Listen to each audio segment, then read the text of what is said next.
when we think about our problems and the things that we experience or go through, we often think that no one else understands and we're all alone. And I've had some things that even come up recently that have been really great examples of this. And so this past Christmas, I went all out. I got presents for everyone I could think of, and it wasn't to show off or that I've all of a sudden had more money now. But I haven't done something like that in almost 10 years. And I have a pretty big family, even immediate family, and aunts and uncles and grandparents and things included, and my friends. And I wanted to do something because so many years I have been living in the struggle, you know. And I set my mind to it that I wasn't going to spend another Christmas like that, because I truly get joy from giving to others. It really, really does make me happy. And to know that I've paid enough attention to them to get them things that they would like or that they need, that they would normally buy for themselves. So to say all that, really great Christmas. Lots of just overall joy from it on both sides. And you know, some of it I worked a little bit extra in the month of November and December to be able to pay for everything. And so it was interesting that 3 days after Christmas, my car was actually broken into. And some of my personal Christmas presents were stolen. My laptop, my book bag, and everything that was in it. And also a lot of clothes, because I've been doing a lot of traveling. My father lives in Virginia, and, you know, just visiting friends and family and stuff. I mean, I was kind of living out my car for a few days, and all that stuff was taken. And for a while, you kind of feel like, well, wow, I just did all that, and this is how I'm repaid. You know, it's kind of how we feel, or how the world tells us we should feel. But I knew that wasn't true. I knew that things happen, and I think I handled it pretty well, actually. But I really have gotten to a point, and we all have to get to the point where we realize that things are gonna happen, and we're not exempt from them. And especially when we're dealing with our finances and things that I normally would have really, really cried over and been emotional about and upset, I just kind of had to have my moment, you know. I did have my moment, but then I had to pick up the pieces. I mean, literally, my back window was shattered, and glass was everywhere, and I had to do what I had to do. I had to keep it moving. But it was interesting that, you know, as I would share this story with others, how many other people had experienced the same thing. Had their cars broken into, had valuables stolen from them, had their homes broken into. You know, all the things that we typically just take for granted, or just think that everything's safe and secure. But it isn't always. But we also can't live lives as if everyone's out to get us, and as if something's always going to go wrong. But it showed me something. It showed me that no matter what I felt I was going through, and even if no one in my immediate circle understood, or it hadn't happened to them, there were so many other people that could relate to that experience. The problem was not unique to me. I probably wasn't even thought about as a target. There was an opportunity and someone took it. So there was another instance, interestingly enough, about 2 weeks or so after that. And I had flown to San Antonio, myself and a colleague of mine, and we had a training course we were doing actually on Forex trading, so foreign exchange currency trading in the markets. And we were in San Antonio, Texas, and we of course were trying to get back to Raleigh, North Carolina, and there was an ice storm or there was snow, which leaves ice, which is really typical in North Carolina. But what it does is it shuts down everything. The ice shuts down everything. A couple inches of snow then turns to ice. It really paralyzes the city and really almost the whole state. And I could just remember just trying to get home. It was a Saturday night when we had checked in that morning for, you check in 24 hours before your flight. And we had checked in that morning and nobody, there was nothing on the radar. Everything was good. And then Saturday night, it was like 6 or 7 p.m. We were supposed to fly out the next morning. And we get this notification that our flight has been canceled, but only our second flight. We had a layover and the second flight was canceled. So I remember calling and being on hold forever, and didn't have the best customer service person. We wound up having to go up to the airport to make all these plans and I had to get home. And their next flight they were trying to put us out on was Wednesday. So this would have been a whole 3 or 4 days later. And we couldn't stay there until Wednesday. And Wednesday evening at that, right? So because of the horrible customer service we were getting on the phone, we decided we're just going to go up to the airport. And so we talked to some people there. And so we I built this elaborate plan that after checking all these different airports and what we could do, we found out that it was actually the airport in Raleigh that was closed. And not the whole airport, just our terminal for the airline we were flying on. And so we checked all the surrounding airports and cities and saw how close we could get. We were in San Antonio. We wound up driving to Austin, Texas, then flying into Charlotte, then driving home to Raleigh. And that was the plan. Okay, that was the plan that we came up with. This is what we were going to do. Okay. And I just remember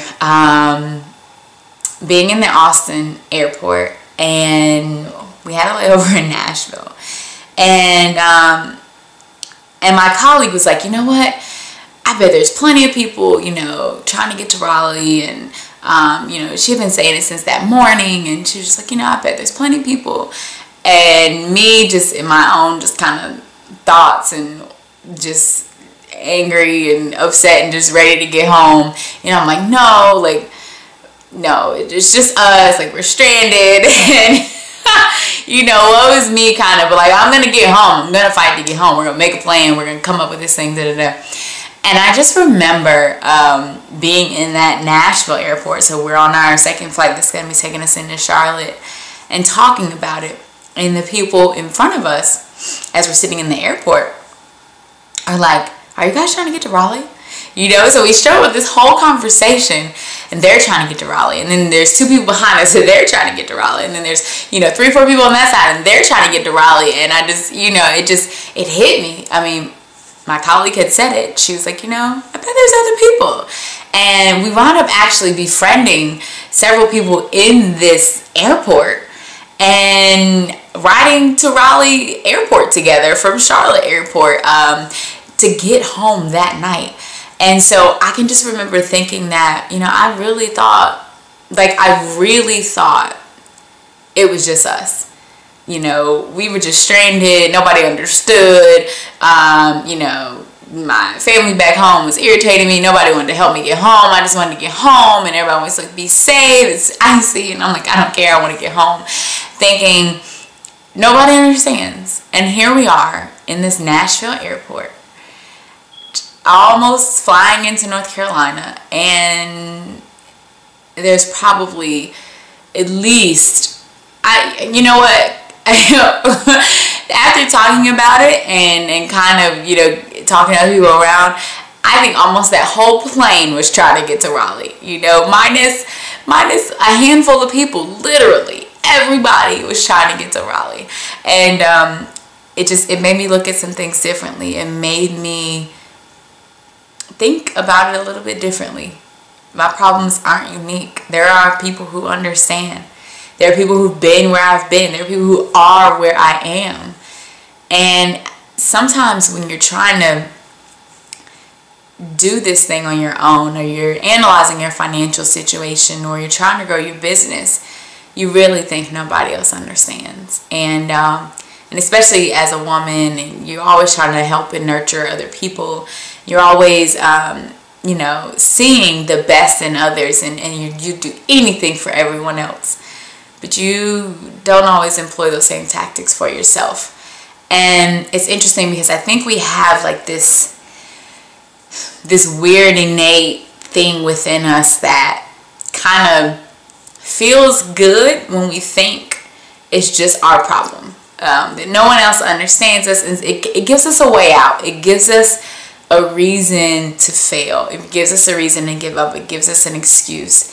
And time again, I constantly see that we can't use that. There is no problem uncommon to man. There's nothing new under the sun. We really all struggle and suffer with the same things, no matter our race, no matter how much money we have, no matter what we do on a day-to-day basis, whether we have kids or not, whether we're male or female. There is nothing uncommon to man, period. So we must get over ourselves. We must get over ourselves to get to our success. Our problems are not unique to us, but our success most certainly is. Our success depends on us, on ourselves. But the things that we go through and experience while trying to achieve it, it only makes sense to use other people, to mastermind, to share experiences, to understand that we are all in this together. Most of us want to achieve some great success so we can give back to others, so we can take care of our family, so we can impact our community. We want to increase our finances so that our children's children will be okay. And all of that is us fighting the same fight. And if we understand that and realize that, then you realize that all that power comes together. All that power comes together, because even though, hey, I'm fighting it today and you fought it last year, or, someone else doesn't realize they're on the verge of getting into that situation, we're all fighting it, and we all come together in our power to overcome that. And when you share the experiences, it makes it a little bit easier. When other people have gone through what you've gone through and they've overcame it, and then you see where they are now. You see the success that they've achieved. One thing that I've believed wholeheartedly for a long time is that if someone else has done it, I can do it. If someone else has done it, I can do it. When people have made millions, when they have invented things that have changed the course of time, when we now use things that we never thought we could use, or do things that we never thought we could do, I believe that I can do the same thing. And that's something that each of us can say, because none of us have anything more than the other person. We all are equipped with the same stuff. So we just have to know, maybe there are some areas that we're not as strong, or that need to be more developed. There's certain talents and abilities or skills that maybe some were more born with. But a lot of things you can learn, a lot of things you can research and add into your own toolbox. So once you realize that it's not just you, like I said, it gets a little bit easier. You may not necessarily work with those who have had those experiences, but why do you think we love watching people's videos, right? We love watching movies and TV to see the stories of those who understand a little bit of our pain and how they deal with it and what their lives are like. There's something about that. And so we have to realize that we really can't conquer anything.